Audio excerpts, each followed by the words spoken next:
Dear students, in this video lecture, I am going to discuss previous year GATE questions of Power System 1. So let's start with first question.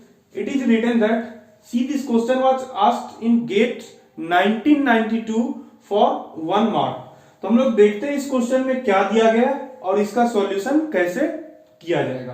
तो देखिए लिखा हुआ है the selection of size of conductors for distributor in distribution system is govern by, यानी कि कह रहा है कि हमारे पास जो डिस्ट्रीब्यूशन सिस्टम है, तो डिस्ट्रीब्यूशन सिस्टम में जो डिस्ट्रीब्यूटर के द्वारा साइज ऑफ कंडक्टर की जो गवर्न की जाती है कि हमें किस साइज का कंडक्टर लगाना है डिस्ट्रीब्यूशन सिस्टम में, तो वो किस बेसिस पर किया जाता है। तो देखिए यहां पर 4 ऑप्शंस दिए गए हैं, corona loss, temperature rise, radio interference, voltage drop. तो हम लोग समझते हैं इसमें से हमें ये 4 ऑप्शन दिया गया है, हम लोगों को समझना है कि इसमें से कौन सा ऑप्शन गलत है और कोई एक ऑप्शन सही होगा। तो दिया गया selection of size of conductor, तो साइज ऑफ कंडक्टर किसके कारण गवर्न होता है। तो यहां पर देखिए पहला ऑप्शन दिया गया है कोरोना। तो कोरोना की अगर हम बात करें तो ये बिल्कुल नहीं होगा, क्योंकि ट्रांसमिशन सिस्टम में कोरोना होता है, यहां पर ये क्या है, डिस्ट्रीब्यूशन सिस्टम है। डिस्ट्रीब्यूशन सिस्टम में ऑलरेडी वोल्टेज लेवल कम होता है, तो यहां पर कोरोना की बात नहीं होगी। तो फर्स्ट ऑप्शन आपका गलत। थर्ड ऑप्शन दिया गया रेडियो इंटरफेरेंस, ये भी देखिए ये भी ऑप्शन आपको किससे जुड़ा हुआ है, ये भी आपको ट्रांसमिशन लाइन से जुड़ा हुआ है। तो ऑप्शन ए और ऑप्शन सी नहीं है। अब आपको 2 ऑप्शन में चूज करना है, टेम्परेचर राइज और वोल्टेज ड्रॉप। तो अब देखिए यहां पर क्या होता है कि जब डिस्ट्रीब्यूशन सिस्टम में हम बात करते हैं, तो डिस्ट्रीब्यूशन सिस्टम में क्या होता है कि हमारे पास मान लीजिए ये एंड है, यहां से आप पावर को डिस्ट्रीब्यूट करना स्टार्ट किए। तो पावर को जब आप डिस्ट्रीब्यूट करना स्टार्ट करते हो तो यहां से यहां आपने लोड लगाना शुरू कर दिया। तो आप क्या करोगे, ये वायर गया है और इस वायर में आपको यहां पर लोड मिलेगा, यहां पर लोड मिलेगा, यहां लोड मिलेगा, इस तरह से आपको लोड का डिफरेंट पॉइंट मिल रहा है।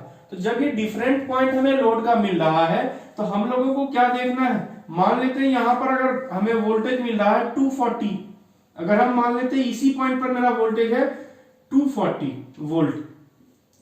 अब देखिए जो हमने वायर लगाया है, इस वायर में क्या होगा, इस वायर में यहां पर वोल्टेज ड्रॉप होगा।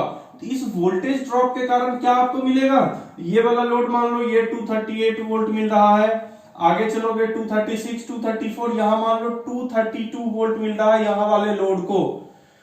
तो अब जो हमें साइज ऑफ कंडक्टर को गवर्न करना है, यानी कि साइज हम अधिक रखें कम रखें, वो किसके कारण गवर्न किया जाएगा, तो उसका कंप्लीटली अगर आप आंसर लिखें तो वो होगा वोल्टेज ड्रॉप के कारण। क्योंकि देखिए यहां पर वोल्टेज ड्रॉप साइज से कैसे रिलेटेड है, वोल्टेज ड्रॉप क्या होता है, I इंटू आर।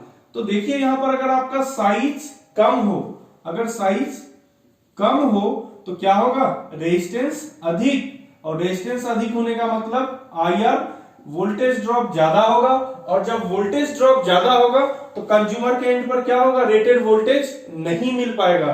तो इसलिए अगर हम चाहते हैं कि वोल्टेज ड्रॉप हमारा मिनिमाइज हो, तो मिनिमाइज वोल्टेज ड्रॉप के लिए रेजिस्टेंस को कम रखना पड़ेगा। तो कम रेजिस्टेंस के लिए क्या करना पड़ेगा, साइज को अधिक करना पड़ेगा।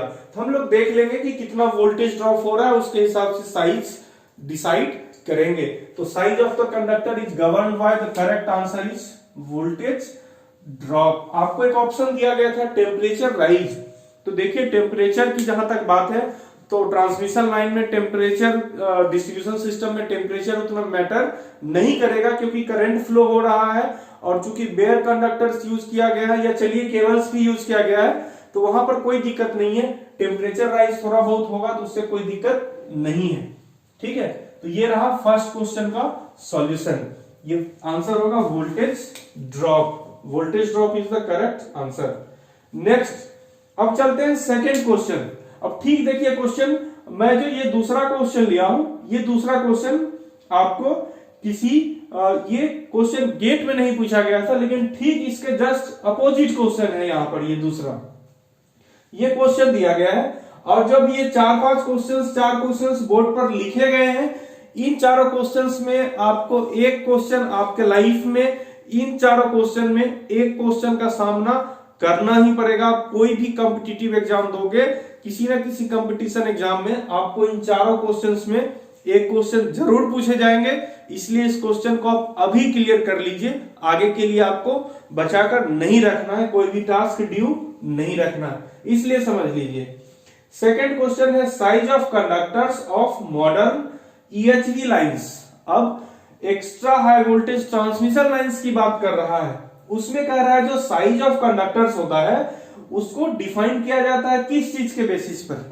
तो वहां पर अब साइज ऑफ कंडक्टर को किस चीज के बेसिस पर हम डिसाइड करते हैं। यहां पर डिस्ट्रीब्यूशन सिस्टम था, यहां पर आ गया ट्रांसमिशन सिस्टम। तो जब ट्रांसमिशन सिस्टम की यहां पर बात हो रही है तो देखिए ट्रांसमिशन सिस्टम में आपको क्या क्या एग्जांपल दिया गया है। पहला है वोल्टेज ड्रॉप, दूसरा ऑप्शन है current density, third option is corona and fourth option is switching voltage. तो देखिए यहां पर ट्रांसमिशन लाइंस जो होता है, ट्रांसमिशन लाइंस में हमारा सबसे मेजर चैलेंज होता है कोरोना लॉस को मिनिमाइज करना। ट्रांसमिशन लाइन में जो मेजर चैलेंज होता है वो है कि कोरोना लॉस को मिनिमाइज करना, क्योंकि बाद बाकी यहां पर देखिए वोल्टेज ड्रॉप की बात की जा रही है। यार वोल्टेज ड्रॉप ठीक है, वहां वोल्टेज ड्रॉप तो होगा ही होगा, लेकिन हमें वहां पर टारगेट करना है कोरोना को। तो कोरोना को मिनिमाइज करने के लिए हम लोग साइज ऑफ कंडक्टर्स जो वहां पर रखेंगे, तो वो साइज ऑफ कंडक्टर्स इस कोरोना के कारण डिसाइड किया जाएगा। बाद का ऑप्शन देखिए करंट डेंसिटी, करंट डेंसिटी से कोई मतलब नहीं है। Switching over voltage, switching over voltage का आगे बढ़ेंगे, इस क्वेश्चंस में स्विचिंग ओवर वोल्टेज का रोल आएगा। तो यहां पर मेनली जो साइज ऑफ कंडक्टर्स है वो डिसाइड होता है बेस्ड ऑन कोरोना। तो इसका ऑप्शन सही होगा सी कोरोना। अब आइए थर्ड क्वेश्चन यहां पर। अब देखिए क्वेश्चन में क्या दिया गया है। This question was asked in GATE 1995.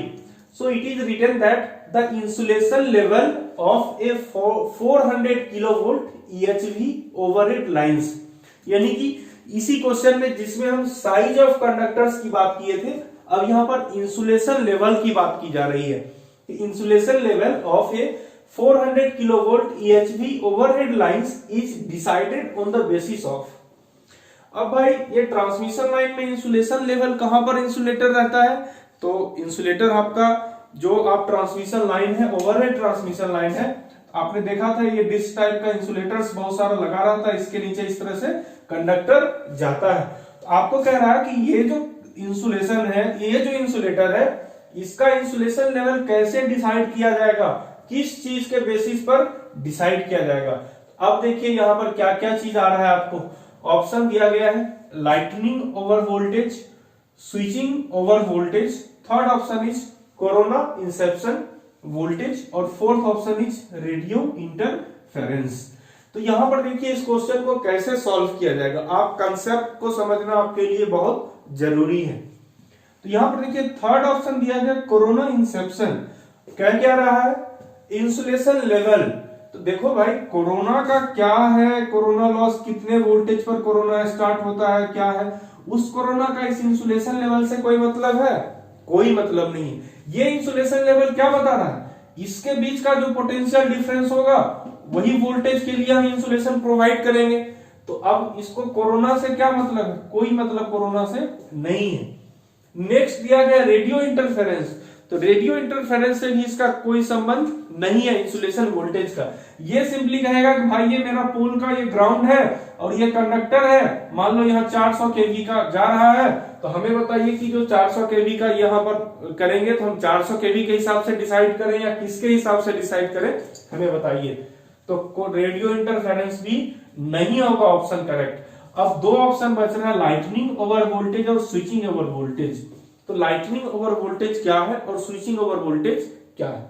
देखिए लाइटनिंग ओवर वोल्टेज हम कहते हैं कि आपके पास ये ट्रांसमिशन लाइन है, इस ट्रांसमिशन लाइन पर क्या हो रहा है, ऊपर से लाइटनिंग सर्ज आ रहा है, ऊपर से लाइटनिंग स्ट्रोक आ रहा है।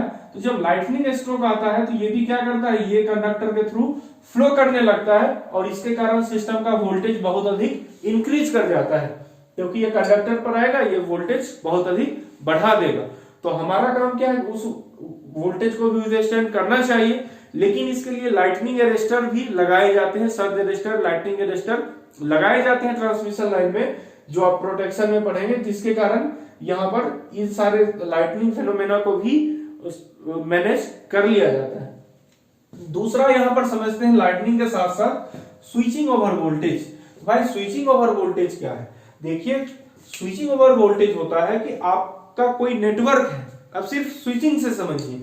स्विचिंग का मतलब होता है ऑन या ऑफ करना। तो यानी कि हमारे पास कोई पावर सिस्टम नेटवर्क है, उस पावर सिस्टम नेटवर्क में मान लेते हैं यहाँ पर लोड मेरा कनेक्टेड है। अब मान लेते हैं पावर सिस्टम नेटवर्क में एक लोड कनेक्टेड है, भाई ये 1 मेगावाट का लोड है, इसको यहाँ पर आपने कनेक्ट कर दिया है। इस लोड को अगर आप सडनली रिमूव कर लेंगे, क्या होगा? सिस्टम में वोल्टेज इंक्रीज कर जाएगा। आप कोई हो सकता है कैपेसिटिव लोड सडनली लगा दे, तो यानी कि लोड को जैसे जैसे आप सडनली चेंज कर रहे हैं, हटा रहे हैं, रिमूव कर रहे हैं, तो क्या होगा? यहां पर जो वोल्टेज होगा इस सिस्टम का वोल्टेज, उस सिस्टम का वोल्टेज ट्रांजिएंट पीरियड के लिए, स्मॉल पीरियड के लिए इफेक्ट करता है। यानी कि उसे कहा जाता है, उस सर्ज को कहा जाता है स्विचिंग सर्ज। तो यानी कि यहां पर आपको जब स्विचिंग करेंगे यानी नेटवर्क में कोई चेंजेस करेंगे, तो उस चेंज के कारण यहाँ पर सिस्टम के वोल्टेज पर रिफ्लेक्ट हो गया। और कंडक्टर का मान लो आप कोई लोड आपने रिमूव किया, 400 केवी था, अचानक से ट्रांजिएंट वोल्टेज उठा बढ़ गया और ये आपका हो गया 500 किलो वोल्ट। ठीक है, तो अब बात आ रही है कि सर अब हम बताइए कि लाइटनिंग ओवर वोल्टेज भी आपने कहा कि इसके कारण भी दिक्कत आ रही है।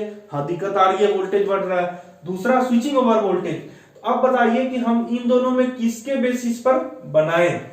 तो बताओ, लाइटनिंग ओवर वोल्टेज का कोई लिमिट नहीं है। लाइटनिंग ओवर वोल्टेज बहुत ही अधिक ओवर वोल्टेज, अचानक से वोल्टेज बढ़ सकता है।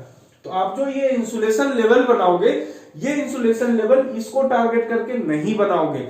ये एक्सटर्नल फेनोमेना है और ये रेयरली ऑकर होता है, ये हमेशा ऑकर नहीं होता है।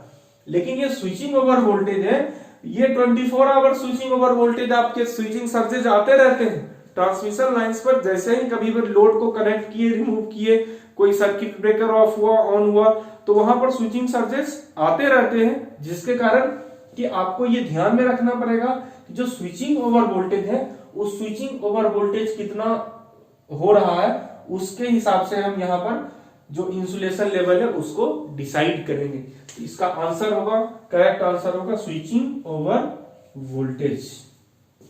क्लियर? अब देखिए ये क्वेश्चन गेट 1995 में पूछा गया था। The same question was asked in GATE 2005। आप कहोगे सर क्वेश्चन भी रिपीट करता है गेट? तो हाँ करता है। तो देखिए यहाँ पर क्वेश्चन आपके सामने है 1995 और गेट 2005 का question. Insulation strength of an, थोड़ा सा लाइन चेंज किया है और ये और क्वेश्चन को शॉर्ट बना दिया गया है। दिया गया है insulation strength of an EHV transmission line is mainly governed by. फिर से ऑप्शंस देखिए यहाँ पर क्या है, लोड पावर फैक्टर लगा दिया ऑप्शन में, स्विचिंग ओवर वोल्टेज है, हार्मोनिक्स लगा दिया एक, और एक कोरोना को रहने दिया। तो यहाँ पर भी क्या होगा आपका answer? Your answer will B switching over voltage, क्योंकि स्विचिंग ओवर वोल्टेज के ही कारण उसी से गवर्न किया जाएगा इंसुलेशन स्ट्रेंथ को। तो आपने यहाँ पर 3 चीज पढ़ा। पहला, डिस्ट्रीब्यूशन सिस्टम में size of conductors will be governed bye, will be decided based on voltage drop. दूसरा, नेक्स्ट है हमारा EHV लाइंस में। EHV लाइंस में 2 चीज आपने पढ़ा, एक साइज ऑफ कंडक्टर और एक इंसुलेशन स्ट्रेंथ। तो साइज ऑफ कंडक्टर कोरोना के बेस पर डिसाइड होता है और insulation strength switching over voltage पर डिसाइड होता है। आप इस बात को नोट कर लीजिए। आप आगे चलकर गेट का पेपर देंगे, आप यूपीपीसीएल का पेपर देंगे, आप अलग सेमेस्टर और आप अलग कोई कॉम्पिटिटिव एग्जामिनेशंस किसी PSUs का पेपर देंगे, चाहे आप जेई का दें, तो वहां पर इन चारों में एक क्वेश्चन कहीं कहीं आपको आगे चलकर मिलेगा। आप 2, 3, 4 एग्जाम दोगे तो आप कहोगे सर हाँ एक क्वेश्चन आया था इससे। तो ये रहा आपका ये चारों क्वेश्चंस। तो इसके अलावे और भी क्वेश्चंस हम लोग अभी डिस्कस करते हैं गेट का। क्लियर?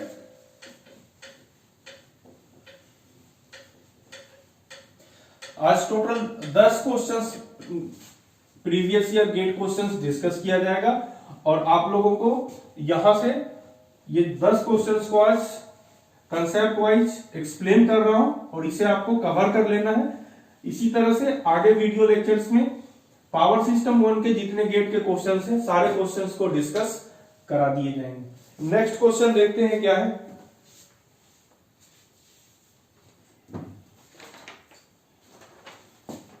अगला क्वेश्चन दिया गया है, next question was asked in GATE 2002, GATE 2002। तो देखिए क्वेश्चन क्या है। क्वेश्चन दिया गया है, a long wire composed of a smooth round conductor. मैं अब यहां पर क्वेश्चन का लैंग्वेज नहीं लिख रहा हूं, बस इसे पढ़ रहा हूं। A long wire composed of a smooth round conductor बतला रहा है कि एक लॉन्ग वायर है, ये एक वायर है, ये किस चीज से बना हुआ है, ये बना हुआ है ए स्मूथ राउंड कंडक्टर, बिल्कुल ये स्मूथ गोल सा कंडक्टर है। ये देखो यहां पर एक गोल मटोल कंडक्टर है, ये आपका रहा एक कंडक्टर, इस कंडक्टर से एक वायर बना है, यानी ये वायर है। ये कह रहा है कि this runs above parallel to the ground. ये कह रहा है कि यहां पर आपका ग्राउंड है, इस ग्राउंड के ऊपर ये कंडक्टर जा रहा है, इस तरह से रन कर रहा है just parallel to the ground. अब कह रहा है a high voltage exists between conductor and ground. कह रहा है कि there is a high voltage exists between the conductor and ground. आपसे पूछा जा रहा है, देखिए the maximum stress occurs at, कह रहा है कि मैक्सिमम स्ट्रेस कहां पर होगा, कौन सा स्ट्रेस, तो इलेक्ट्रिक स्ट्रेस। बिल्कुल जब स्ट्रेस की बात होगी तो यहां पर इलेक्ट्रिक स्ट्रेस ही होगा। occurs at पहला दिया हुआ है अपर सरफेस ऑफ कंडक्टर, पहला कह रहा है अपर सरफेस ऑफ कंडक्टर, दूसरा कह रहा है लोअर सरफेस ऑफ कंडक्टर, तीसरा कह रहा है ग्राउंड, और चौथा कह रहा है Midway between conductor and ground. चौथा कह रहा है Midway between conductor and ground. तो अब हमें यहां पर समझना है कि ये चारों में कौन सा आंसर सही होगा। क्वेश्चन क्या पूछ रहा है, कह रहा है कि बहुत ही हाई वोल्टेज इन कंडक्टर और ग्राउंड के बीच में एग्जिस्ट हो रहा है, ठीक है। अब कह रहा है मैक्सिमम इलेक्ट्रिक स्ट्रेस कहां पर होगा, क्योंकि वोल्टेज है, वोल्टेज के कारण क्या होगा, वहां पर इलेक्ट्रिक फील्ड होगा। अब भाई मैक्सिमम इलेक्ट्रिक स्ट्रेस कहां पर होगा, तो देखिए यहां पर कुछ ऑप्शंस को आप ऐसे बायकॉट कर सकते हैं। उसमें से ये ऑप्शन देखिए दिया हुआ है ग्राउंड सरफेस पर मैक्सिमम ग्रेडियंट होगा क्या, नहीं होगा। ये ऑप्शन तो बिल्कुल दिखने से नहीं लग रहा आपको। चलिए ऑप्शन डी में आइए, Midway between conductor and ground. कह रहा है कि कंडक्टर और ग्राउंड के ठीक बीच में, भाई बीच में भी नहीं होने वाला, ये भी बिल्कुल नहीं होगा। स्ट्रेस आप इधर बढ़ेंगे, कंडक्टर से दूर आएंगे, स्ट्रेस कम होता जाएगा, क्योंकि यहां पर क्या है, चार्ज आपका कहां है, कंडक्टर के अंदर है, तो स्ट्रेस कहां पर अधिक होगा, स्ट्रेस मैक्सिमम स्ट्रेस कहां पर होता है, कंडक्टर में आपने पढ़ा है मैक्सिमम स्ट्रेस आपका कहां होता है मैक्सिमम स्ट्रेस यहां पर होता है, कंडक्टर के सरफेस पर होता है। अब भाई देखो यहां पर ये सरफेस तो गोल मटोल सा सरफेस बना हुआ है, ये सरफेस क्या है, गोल मटोल सा सरफेस बना हुआ है। मान लो इसी तरह से रन कर रहा, मान लो मैंने इसको जूम कर दिया, चलो इस कंडक्टर को हमने जूम कर दिया। अब देखो ये गोल मटोल सा सरफेस है। अब यहां पर बताइए कि दो ऑप्शन दिया गया है, अपर सरफेस ऑफ कंडक्टर, दूसरा लोअर सरफेस ऑफ कंडक्टर, कहां पर ज्यादा होगा कि यहां या फिर यहां। अब आपको बतलाना है ऊपर या नीचे। अब देखो यहां पर समझो, ये पोटेंशियल किसके बीच में है, पोटेंशियल डिफरेंस किसके बीच में है, पोटेंशियल डिफरेंस कंडक्टर और ग्राउंड के बीच में है। पोटेंशियल डिफरेंस कंडक्टर और ग्राउंड के बीच है। जब हमें पोटेंशियल डिफरेंस दो कंडक्टर के बीच में होता था इस तरह से, तो हमने कहां पर देखा था मैक्सिमम स्ट्रेस, हमें यहां पर मैक्सिमम स्ट्रेस मिल रहा था, ठीक है, कंडक्टर के सरफेस पर, और किस साइड, जिस साइड पोटेंशियल डिफरेंस था दोनों के बीच में, उस साइड मिल रहा था मैक्सिमम स्ट्रेस।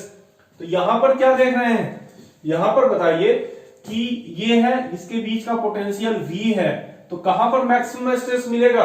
देखिए मैक्सिमम स्ट्रेस इस डायरेक्शन में, यहां इस तरफ मैक्सिमम स्ट्रेस मिलेगा, यानी lower surface of the conductor maximum stress मिलेगा। क्लियर? तो your option option B is correct, lower surface of conductor maximum stress मिलेगा on lower surface of conductor. बात हो गई क्लियर? तो भाई ये चलो गेट 2002 में पूछा गया। अब देखो स्ट्रेस से रिलेटेड एक और क्वेश्चन पूछा गया गेट 2007 में, और वो पेपर सेट किया गया था, यानी उस बार गेट की परीक्षा ऑर्गेनाइज कराई गई थी आईआईटी कानपुर के द्वारा, और उस बार इलेक्ट्रिकल इंजीनियरिंग में काफी बढ़िया सवाल पूछे गए थे और काफी कंसेप्चुअल सवाल पूछा गया था। तो अब आईआईटी कानपुर का क्वेश्चन आप देख लीजिए, 5th क्वेश्चन करा रहे हैं गेट 2007। ये कह रहा है कि एक कॉन्फ़िगरेशन बनाया हुआ है, पहले मैं फिगर ही बना देता हूं, बिल्कुल जूम कर दे रहा हूं फिगर को, जिससे आप लोगों को दिक्कत ना हो, आपको आसानी हो। चलिए इसका साइज थोड़ा छोटा लग रहा था, ये भी साइज इक्वल कर दिए। तीनों कंडक्टर है, तीनों कंडक्टर का साइज इक्वल है, तीनों के बीच में डिस्टेंस स्पेसिंग भी इक्वल है। अब देखिए कुछ पॉइंट दिया गया है, यह है Z, यह है W, यह है X, यह है Y। कह रहा है कि बंडल्ड कंडक्टर हैविंग 3 सब conductors placed at the corners of equilateral triangle. ये कह रहा है कि ये तीनों 3 अलग अलग फेज का कंडक्टर नहीं है, ये तीनों क्या है? These 3 are the सब कंडक्टर्स ऑफ बंडल्ड कंडक्टर। यानी कि आपके पास एक फेज, मान लो फेज ए है, फेज ए में बंडल कंडक्टर है, ठीक है। कितना टोटल कंडक्टर्स है? 3 कंडक्टर्स कह रहा है, 3 कंडक्टर्स ऐसे ऐसे 3 इक्वल डिस्टेंस पर, यानी इक्विलेटरल ट्रायंगल के कॉर्नर पर प्लेस कर दिया गया है। कह रहा है neglect charges on other phase conductors. कह रहा है अदर फेज कंडक्टर्स, मान लो ये phase conductor plus Q charge कर रहा है, दूसरा बगल से पैरेलल इसका अदर फेज, दूसरा फेज जा रहा होगा, उसका चार्ज माइनस क्यू हो रहा। कह रहा है सर वो सारे चार्ज को नेग्लेक्ट करो, मान लो कि जो चार्ज है यहीं पर है। आगे कह रहा है कि assume spacing is far greater than radius, यानी कि जो ये स्पेसिंग है, ये इसके रेडियस से बहुत अधिक है, इसके रेडियस से बहुत अधिक है। The maximum electric field intensity is experienced at. Question है the maximum electric field intensity is experienced at, यानी किस पॉइंट पर मैक्सिमम इलेक्ट्रिक फील्ड इंटेंसिटी होगा? एक्स पर होगा या वाई पर होगा या डब्ल्यू पर होगा या चौथा है जेड पर होगा। तो maximum field electric field intensity किस पॉइंट पर सबसे अधिक इलेक्ट्रिक फील्ड इंटेंसिटी होगा? तो हम लोग इलेक्ट्रिक फील्ड इंटेंसिटी को कैलकुलेट करते हैं, पहले एक्स पॉइंट पर कितना होगा इलेक्ट्रिक फील्ड इंटेंसिटी। तो देखिए ये भी चार्ज है, ये भी चार्ज मान लेते हैं, टोटल क्यू चार्ज है, Q/3 Q/3 Q/3। चलो तीनों कंडक्टर पर चार्ज हो गया, सारे चार्ज इक्वल साइन के हैं, बिल्कुल। तो क्या होगा यहां पर, अगर हम x की बात करें, इस x की बात करें, अगर x पॉइंट पर हम बात करें, तो देखिए x पॉइंट पर कैसे लगेगा, यहां से क्या जाएगा चार्ज, इलेक्ट्रिक फील्ड, इस डायरेक्शन में इलेक्ट्रिक फील्ड जाएगा। इसको मान लेते हैं ये कंडक्टर 1 है, ये कंडक्टर 2 है, ये कंडक्टर 3 है। कंडक्टर 2 के कारण मान लेते हैं E2। ये कंडक्टर 3, ये कहेगा हम भी आपको इलेक्ट्रिक फील्ड दे रहे हैं, लो मेरा भी इलेक्ट्रिक फील्ड, ये क्या होगा E3। क्लियर? कंडक्टर 1 कहेगा कोई बात नहीं भाई, मैं भी दे रहा हूं, इस डायरेक्शन में इलेक्ट्रिक फील्ड दे रहा हूं E1। क्लियर? अब कहोगे सर हमें तो x पर इलेक्ट्रिक फील्ड इंटेंसिटी पता करना है, कितना मैग्नीट्यूड का है, उसके लिए क्या होना चाहिए, ये दोनों का, तीनों का रिजल्टेंट निकालोगे। तो देखो E2 और E3 का जो रिजल्टेंट होगा वो कुछ इस डायरेक्शन में होगा, और उस रिजल्टेंट में यहां पर E1 माइनस होगा, E1 सब्ट्रैक्ट होगा, यानी कि E2 प्लस, अब अगर ऐसे लिखा जाए तो मान लो कि E2 plus E3 minus E1 लिख सकते हैं, लेकिन ऐसा लिखना नहीं चाहिए आपको, ये दोनों का वेक्टर सम है, फिर भी आप लिख सकते हैं। चलिए ये दोनों ऐड हो रहा है ऊपर जाकर और उसमें से ये सब्ट्रैक्ट होगा। क्लियर। अब दूसरा यहीं पर है सर y पॉइंट पर भी कैलकुलेट करिए, y पॉइंट पर चेक करिए क्या है। तो देखिए मैं y पॉइंट पर चेक कर रहा हूं, अब मैं छोटा फिगर बना रहा हूं। I have to check at point y 1 2 3, तो y पॉइंट यहां है, तो देखिए 2 के कारण क्या होगा, y पॉइंट पर इस तरफ जाएगा E2, 3 के कारण क्या होगा, इस तरफ जाएगा E3। क्लियर। और ये वाला क्या कहेगा, ये कहेगा भाई मैं भी दे रहा हूं ऐसे E1।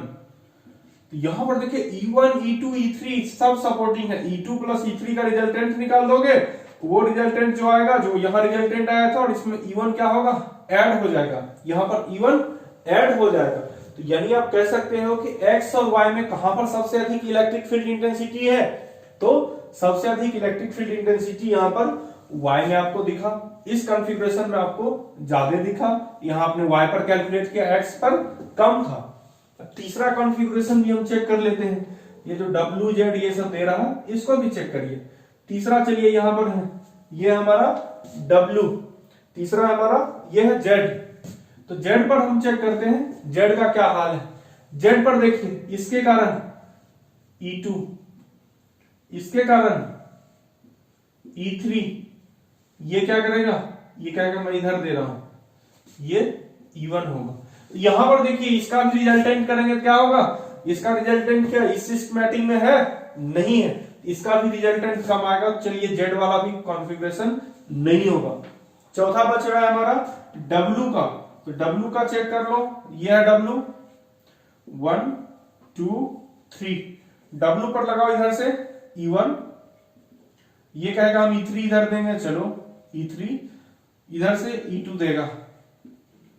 तो यहां पर देखिए E1 और E3 एक दूसरे को कैंसिल करता हुआ नजर आ रहा है, इसका भी रिजल्टेंट कम होगा। तो सबसे हाईएस्ट इंटेंसिटी आपको कहां मिला, at point Y, at point Y आपको सबसे हाईएस्ट इंटेंसिटी मिला। यह क्वेश्चन गेट 2007 में पूछा गया था, जो कि IIT कानपुर के द्वारा ऑर्गेनाइज किया गया था गेट की परीक्षा। क्लियर। अब नेक्स्ट हम लोग डिस्कस करते हैं। अब देखिए दो छोटा सा सवाल, क्योंकि मैं जो क्वेश्चंस यहां पर आप लोगों को करा रहा हूं, ये क्वेश्चंस बहुत ही आपको हो सकता है कि गेट की परीक्षा में एक बार पूछ ली गई हो तो आगे नहीं पूछी जाए, लेकिन मैं जो क्वेश्चन करा रहा हूं ये आपको आगे कोई न कोई कॉम्पिटिटिव एग्जाम में क्वेश्चंस मिलते रहेंगे। और अभी जो मैं ये कंसेप्ट डिस्कस किया हूं ये बहुत इंपॉर्टेंट है, क्योंकि गेट में आगे चलकर भी इस तरह के कंसेप्ट पर क्वेश्चन आ सकते हैं। क्लियर। नेक्स्ट है see the question asked in GATE 2004। तो गेट 2004 में क्या कह रहा है कि total instantaneous power supplied by A 3 phase AC supply, यानी 3 फेज एसी सप्लाई है। ये कह रहा है कि जो टोटल इंस्टेंटेनियस पावर दे रहा है, टोटल इंस्टेंटेनियस पावर, तो टोटल इंस्टेंटेनियस पावर जो सप्लाई कर रहा है वो कह रहा है कि total instantaneous power supply to a balance RL load, एक बैलेंस आरएल लोड है उसको ये पावर सप्लाई कर रहा है 3 फेज एसी। तो कह रहा है कि वो पावर क्या होगा, पहला ऑप्शन लिख रहा है इंस्टेंटेनियस पावर 0, दूसरा लिख रहा है कांस्टेंट, तीसरा लिख रहा है ऑप्शन पल्सेटिंग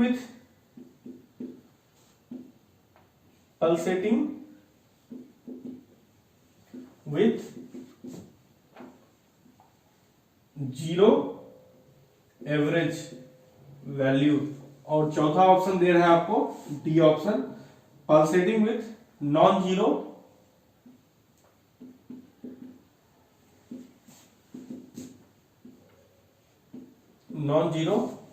एवरेज वैल्यू। तो हमें अब देखना है कि कौन सा ऑप्शन करेक्ट होगा। तो 3 फेज पावर की जब हम बात करते हैं और आरएल लोड लगा हुआ है, सॉल्यूशन की तरफ डायरेक्ट आइए, इसको कैसे सॉल्व किया जाएगा। आप देखिए 3 फेज सप्लाई मान लेते हैं VA, is equal to Vm sine omega t है। Suppose Vb is equal to Vm sine, ये बहुत ही अच्छा कंसेप्ट है, माइनस 120 डिग्री है। और तीसरा है Vc equal to Vm sine omega t plus 120 degree. ये रहा सप्लाई वोल्टेज। अब कह रहा है कि ये आरएल लोड कनेक्ट है। लोड कौन सा है? आरएल लोड है। आरएल लोड में क्या होता है? करंट लैग करता है वोल्टेज से। तो जो ए फेज का करंट होगा क्या होगा? ए फेज का करंट, ये भी क्या होगा? करंट आईए अगर हम लिखें, if you write current IA, so current IA will be equal to Im sine omega t minus five, मान लेते हैं फाइव के फेज एंगल से लैग कर रहा है, Im sine omega t minus 120 degree minus 5।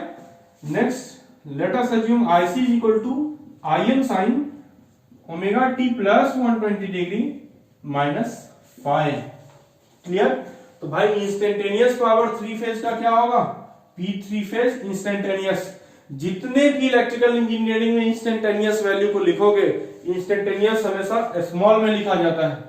Clear? इसलिए मैं पावर थ्री फेज की स्मॉल में लिख रहा हूं। क्या होगा? Phase A into current I.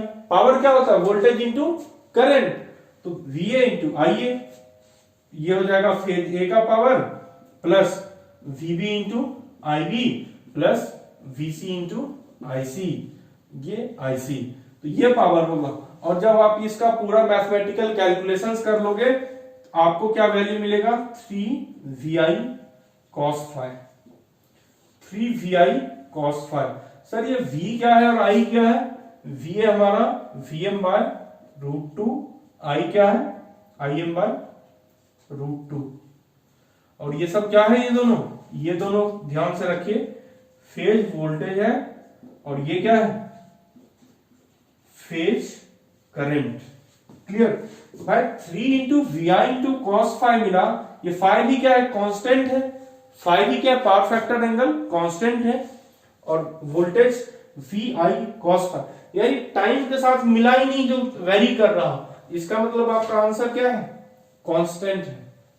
It means your answer is constant. Clear? Answer क्या होगा? कांस्टेंट। तो जीरो भी नहीं होगा, बाकी ऑप्शन भी नहीं। फिर कहोगे सर ये पल्सेटिंग विथ जीरो एवरेज दिया था, ये कैसे लिखा था? ये आपको कंफ्यूज करने के लिए लिखा था, क्योंकि आप जब आप सिंगल फेज पावर कैलकुलेट करेंगे, when you are calculating single phase power, तो सिंगल फेज पावर आपको पल्सेटिंग आता है।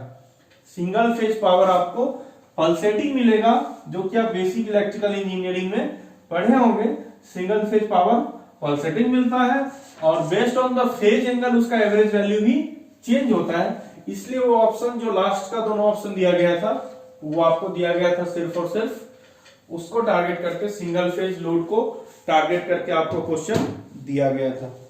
नेक्स्ट क्वेश्चन फिर से देखिए, question number 7।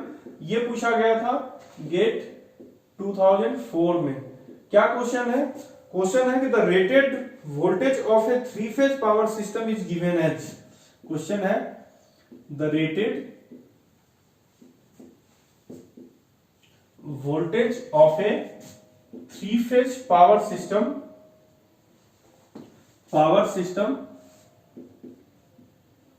is given as। तो रेटेड वोल्टेज किसमें दिया होता है? पहला है RMS फेज वोल्टेज, दूसरा है पीक फेज वोल्टेज, तीसरा है RMS line to line voltage, और चौथा है जो लास्ट ऑप्शन डी है, वो है पीक लाइन टू लाइन।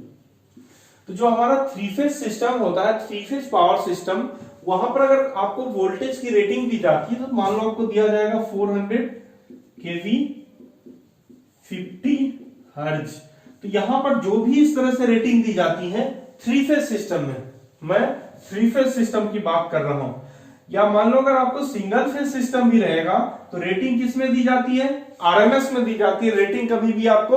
ये आपको थ्री फेज दे दिया, थ्री फेज 400 केवी 50 हर्ट्ज।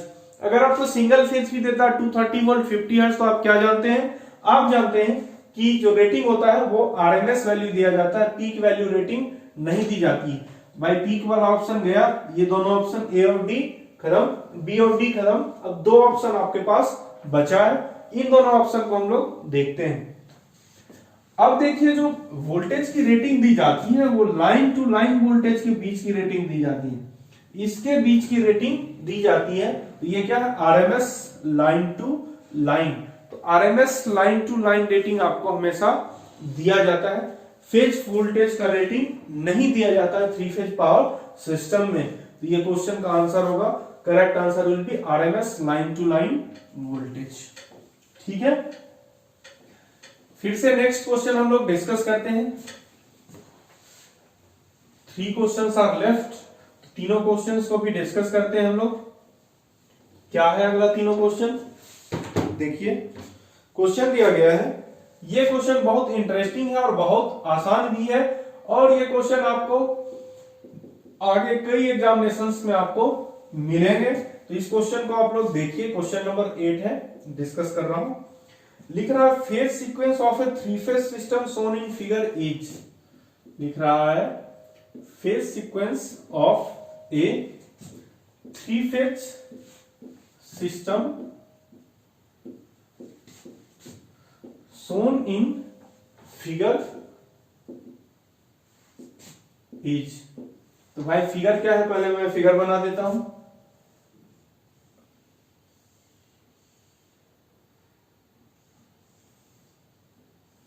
ये दिया है आर बी वाई, ये 3 फेज दिया हुआ है आर बी वाई। आपको ऑप्शंस क्या क्या दिया गया है, R Y B, second option is R B Y, third option is B R Y, fourth option is Y B R. Clear, आपसे पूछा जा रहा है कि ये फेज सीक्वेंस क्या है, तो हम लोग इस फेज सीक्वेंस को कैसे समझें। यहां पर देखिए आप ध्यान से, ये क्वेश्चन आपके लिए बहुत इंपॉर्टेंट है, आगे किसी भी कॉम्पिटिटिव एग्जाम में पूछा जा सकता है। तो देखिए यहां पर फेज सीक्वेंस कैसे डिसाइड किया जाता है। फेज सीक्वेंस के लिए आप सीधा सीधा फंडा है, आप क्लॉकवाइज देख लें इसको। फेज सीक्वेंस में आप हमेशा क्लॉकवाइज चलें, फेज सीक्वेंस के लिए क्लॉकवाइज चलें।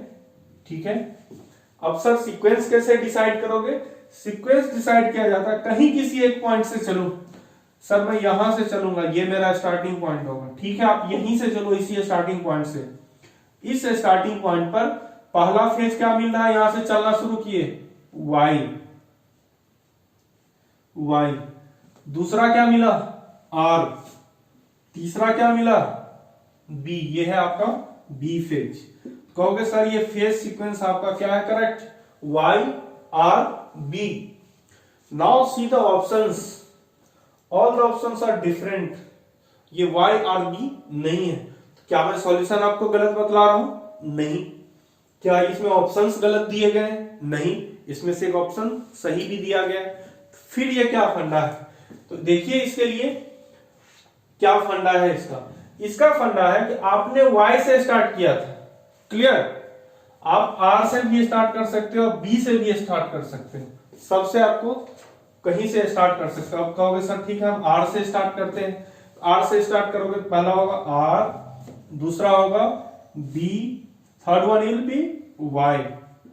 कहोगे सर ये आर बी वाई का ऑप्शन दिया गया था यहां पर, yes option B is correct. तो फिर कहोगे सर आप तीसरा बी से भी स्टार्ट कर सकते हैं, हम यहां से स्टार्ट करते हैं बी से, बी से स्टार्ट करेंगे क्या होगा बी से अगर स्टार्ट कीजिए बी, दूसरा वाई, तीसरा आर। यानी फेज सीक्वेंस में आपको सिर्फ बतलाना है कि कौन सा फेज पहले आ रहा है और चलना कैसे है। चलना है आपको क्लॉकवाइज, चलना है आपको क्लॉकवाइज, यहां पर चलिएगा और किसी भी पॉइंट से चल लीजिए, पूरा तीनों घूम जाओ, वहां पर आपको जो फेज सीक्वेंस मिल रहा है वही आपका आंसर होगा। तो क्या इसका ये तीनों आंसर हो सकता है? यस, ये तीनों ऑप्शन इसका करेक्ट होगा। लेकिन यहां पर देखिए सिर्फ एक ऑप्शन इससे मैच कर रहा है। हो सकता है अगली बार कभी क्वेश्चन गेट दे दे, उसमें इसके जगह ये दोनों में कोई एक ऑप्शन दे दे। क्लियर? या फिर यहां पर स्टार कनेक्शन लोड का दे दे, फिर भी कोई दिक्कत नहीं। स्टार हो या डेल्टा, इससे आपको मतलब नहीं है। ये हो लो स्टार कर दिए, बाकी चीज यही रहा। क्या रहा सीक्वेंस? यही सीक्वेंस रहेगा। क्लियर? तो यानी कि फेज सीक्वेंस जो होता है आप इस तरह से लिख सकते हैं, जैसे आप R Y B phase sequence है, आर वाई बी। तो R Y B phase sequence क्या होता है? यहां से अगर चलो मिलेगा आर वाई बी, यहां से चलोगे तो आर वाई बी लिखोगे। आपको अक्सर वाई से चलेंगे तो वाई बी आर लिखोगे, वाई बी आर। तीसरा कहोगे सर हम बी से चलेंगे तो आप लिखोगे बी आर वाई। ये सब आपका सही होगा इसके लिए। लेकिन कोई लिख देगा यहां पर क्या, कोई लिख देगा यहां पर वाई आर बी, कोई ये लिख देगा वाई आर बी, तो ये गलत हो जाएगा क्योंकि ये अपोजिट चल रहा है। क्लियर? तो ये रहा आपको फेज सीक्वेंस पर दिया गया क्वेश्चन। क्लियर? अब नेक्स्ट हम लोग डिस्कस करते हैं, एक न्यूमेरिकल क्वेश्चन दिया गया है लॉन्ग ट्रांसमिशन लाइन से। तो देखिए उस न्यूमेरिकल क्वेश्चन को, क्या क्वेश्चन है लॉन्ग ट्रांसमिशन लाइन से।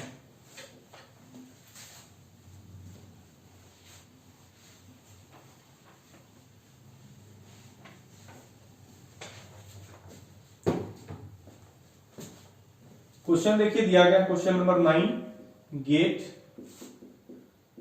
2008। क्वेश्चन दिया गया है an extra high voltage line of length 300 kilometre.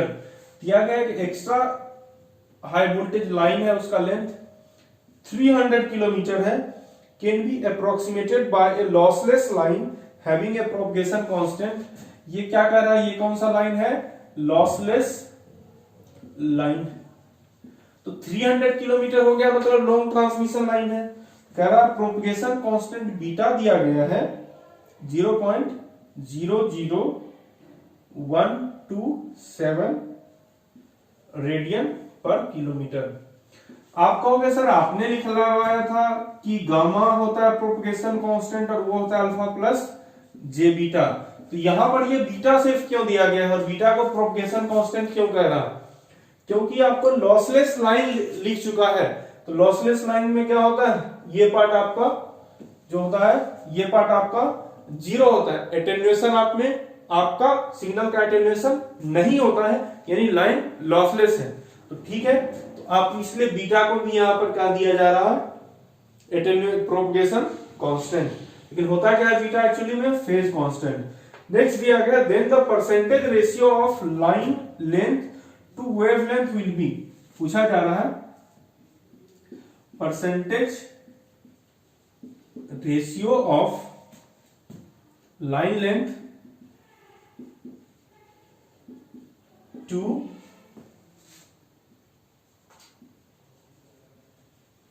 Wavelength will be. यानी कि लाइन लेंथ टू वेवलेंथ, और ये न्यूमेरिकल टाइप का क्वेश्चन था। न्यूमेरिकल नहीं, ये भी ऑब्जेक्टिव क्वेश्चन आपको दिया गया था। Percentage ratio of line length, line length क्या है? L डिवाइडेड बाय वेवलेंथ क्या होता है? Lambda into 100। ये आपको कैलकुलेट करना है। You have to calculate L by lambda into 100। तो देखिए इसको कैसे कैलकुलेट किया जाए। L आपको पता है, लेमडा नहीं पता है। लेमडा का फॉर्मूला क्या होता है? वेवलेंथ। अगर बीटा दिया हो लॉसलेस लाइन में, लेमडा होता है 2 pi by beta. Lambda is equal to 2 pi divided by beta. आप वैसे भी देख सकते हैं कि 2 पाई क्या होता है? रेडियन से संबंध रख रहा है आपको। 2 पाई क्या है? एंगल, यानी रेडियन से संबंध रख रहा है। और बीटा क्या दिया गया? रेडियन पर किलोमीटर।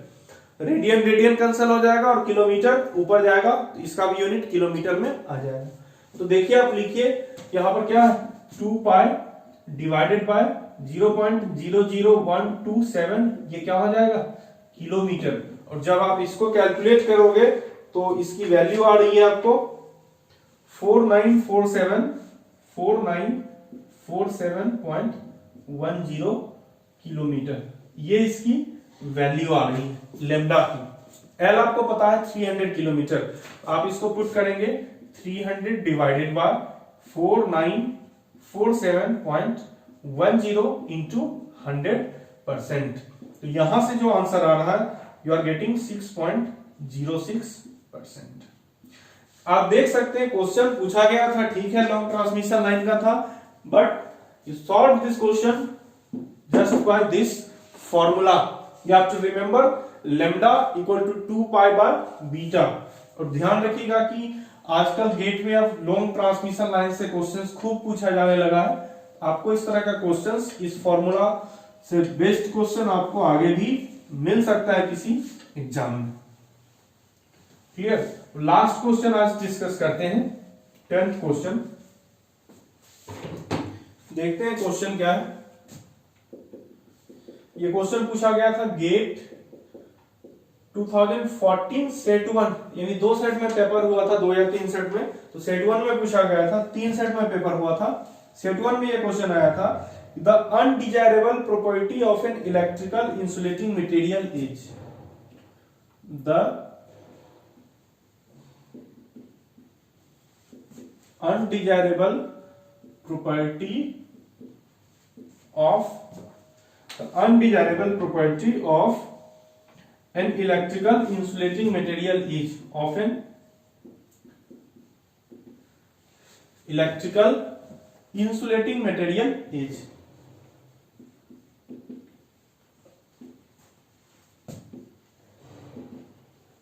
अनडिजायरेबल प्रॉपर्टी क्या होता है इलेक्ट्रिकल इंसुलेटिंग मटेरियल में? पहला दिया गया ऑप्शन हाई डाइलेक्ट्रिक स्ट्रेंथ,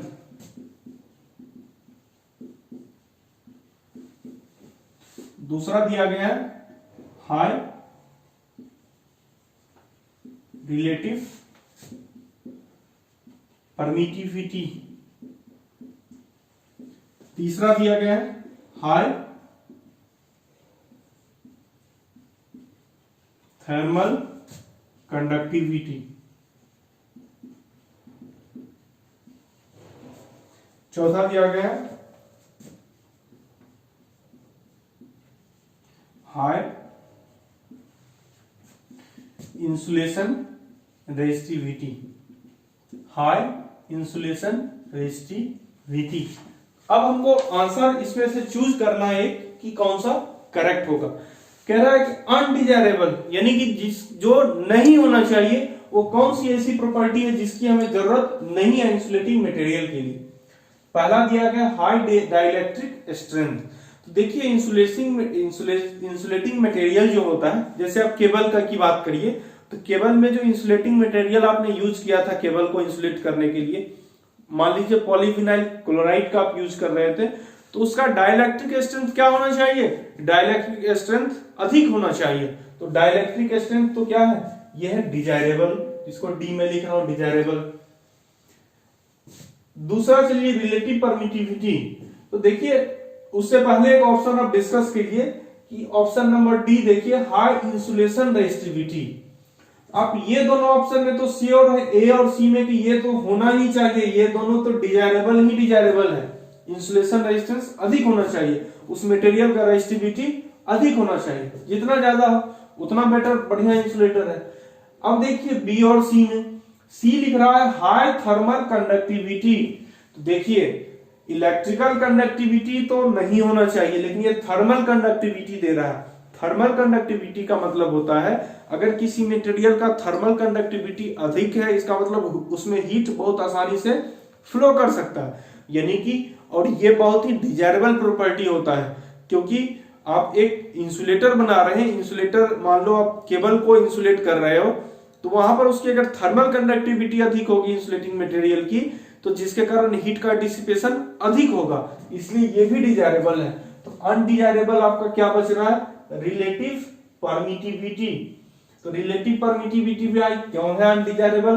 तो परमिटिविटी का मतलब क्या होता है? परमिटिविटी का मतलब होता है चार्ज कितना स्टोर कर पाए, इलेक्ट्रिक फील्ड में चार्ज कितना स्टोर कर पाए। तो देखिए जो चार्ज स्टोर करने की जो ये होती है उसको परमिटिविटी कहा जाता है। उसी में तो रिलेटिव परमिटिविटी होता है। आप अगर देखेंगे एयर भी क्या है, एयर भी एक तरह का डाइलेक्ट्रिक मीडियम है।